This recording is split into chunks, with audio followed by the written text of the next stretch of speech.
لمحے نا 3 فیصلے کرتے ہیں. میں ان 3 فیصلوں کی بات کری، اس کو غور سے سمجھنے کی کوشش کریں. ٹونی رابنس کے مطابق زندگی کے معیار کو بہتر بنانے کے لیے آپ نے ہر لمحے 3 فیصلے کرنے ہوتے ہیں. کس چیز پر آپ نے توجہ کو فوکس کرنا ہے، یہ فیصلہ آپ کر لیں. میں نے اس لمحے کس چیز پہ فوکس کرنا ہے.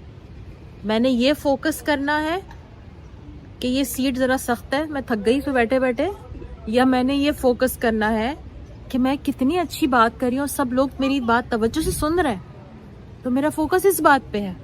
اگر میں یہ کمپلین شروع کر دوں کہ ادھر سے بھی کینٹین کی طرف سے بھی شور آ رہا ہے اور ادھر سے بھی لوگ آتے جاتے، اور یہ سیٹ بھی ذرا اتنی نرم نہیں ہے، کوئی گدی ودی نہیں ہے، تو ذرا سخت ہے، تو پھر شاید میں آپ لوگوں پہ فوکس نہ کر سکوں. تو آپ نے یہ دیکھنا ہے کہ آپ نے کس چیز کی طرف اپنی توجہ مرکوز رکھنی ہے.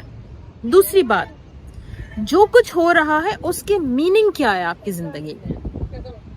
یعنی جو کچھ بھی آپ کی زندگی میں ہو رہا ہے اس کو کیا معنی دیتے ہیں اپنی زندگی میں. ٹھیک ہے، یعنی آپ یہ سوچتے ہیں کہ جو کچھ ہو رہا ہے وہ آپ کے ساتھ ہو رہا ہے یا وہ آپ کے لیے ہو رہا ہے. اس کو اس طرح سے دیکھنا شروع کریں، جو کچھ ہو رہا ہے وہ میرے ساتھ ہو رہا ہے یا میرے لیے ہو رہا ہے. اگر میں یہ سوچوں گی کہ یہ میرے لیے ہو رہا ہے تو اس کا نتیجہ کیا نکلے گا؟ مائنڈ سیٹ ہی چینج ہو گیا نا. برسات میرے لیے ہو رہی ہے، کیوں ہو رہی ہے؟ میں انجوائے کروں اس برسات کو. ٹھیک ہے، آپ ہر چیز کو یہ سوچیں یہ میرے لیے ہو رہی ہے اور میری بہتری کے لیے ہو رہی ہے. اور یہ بہتری کب سمجھ آتی ہے؟ جب اللہ پر یقین ہو.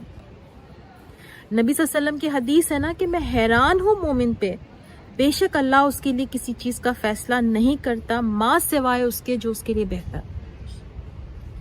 تو اگر یہ یقین ہو نا ہمارے اندر کہ اللہ کی ذات نے میرے لیے میرے ہر کام میں بہتری رکھی ہے، ہر چیز میں میرے لیے بہتری رکھی ہے، تو مجھے یہ محسوس ہوگا کہ جو کچھ ہو رہا ہے وہ میرے حق میں بہتری کے لیے ہو رہا ہے.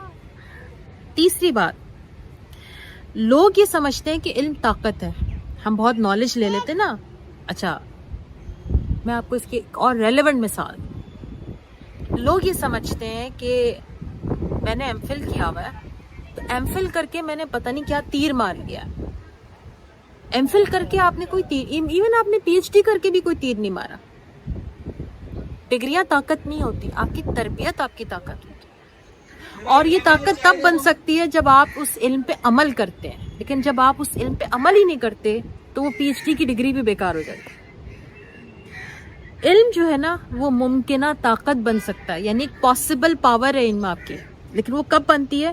جب آپ اس کے اوپر عمل کرتے ہیں. اور ہر روز علم کیا کرتا ہے؟ ہر روز علم کیا کرتا ہے؟ آپ کو گرو کرتا ہے. جب آپ اس پہ عمل کرتے جاتے ہیں تو وہ علم آپ کو گرو کرتا چلا جاتا ہے. تو آپ نے کیا کہنا ہے، کیا کرنا ہے؟ یعنی اپنے علم کو عمل میں ڈھالنا ہے، جس کے لیے قرآن بھی کہتا ہے کہ جو ایمان لائے اور نیک عمل کرے. یعنی ایمان لا کر عمل کرنا بھی ضروری ہے. تو یعنی جو آپ نے اب تک آج تک جو علم حاصل کیا ہے اور جو آج کی اس محفل میں بھی جو کچھ آپ نے سیکھا ہے اس پر عمل کرنا آپ سب پر لازم ہے. تو اب ہم اس کو تھوڑا سا ریوائیو کر لیتے ہیں، سم اپ کر